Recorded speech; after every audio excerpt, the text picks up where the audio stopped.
बोईसर सरावली येथे 1.5 दिवसांच्या गणपती विसर्जनावेळी तलावात बुडून एका तरुणाचा मृत्यू झाल्याची घटना ताजी असतानाच आता डहाणू तालुक्यातील कासा पोलीस ठाण्याच्या हद्दीत सूर्या नदीत बुडून 2 व्यक्तींचा मृत्यू झाल्याची दुर्दैवी घटना घडल्याची बातमी समोर आली आहे।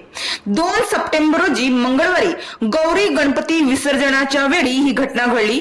कासा वाघारे येथील सूर्या नदीच्या भीम बांध परिसरात ही घटना घडली।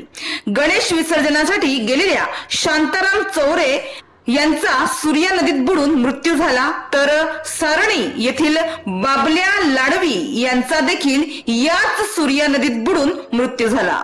या दोन्ही घटना एकाच दिवशी घडल्याने परिसरात हळहळ व्यक्त केली जात आहे। तर कासा पोलिसांनी या दोन्ही व्यक्तींचे मृतदेह शोधण्यासाठी शोध मोहीम हाती घेतली होती। मात्र रात्र झाल्याने शोध मोहीम थांबवण्यात आली होती। मात्र आज 3 सप्टेंबर रोजी दुपारी 1:30 ते 2 वाजेच्या दरम्यान या दोन्ही गणेश भक्तांचे मृतदेह नदीतून बाहेर काढण्यात आले आहे।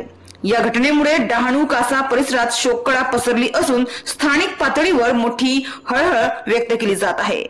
गणेश विसर्जन सोहळ्यांचा उत्साह शिगेला पोहोचला असला तरी त्यात भाविकांनी काळजी घेणं अत्यंत गरजेचं आहे, कारण पालघर जिल्ह्यात विसर्जनावेळी पाण्यात बुडून मृत्यू झाल्याची आतापर्यंतची ही 3री घटना आहे।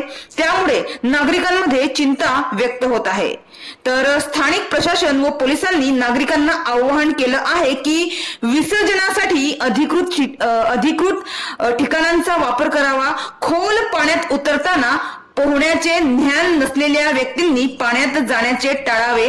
विसर्जनावेळी लहान मुलांवर विशेष लक्ष ठेवावे आणि शक्यतो पोलीस व स्वयंसेवकांच्या सूचनांचे पालन करावे।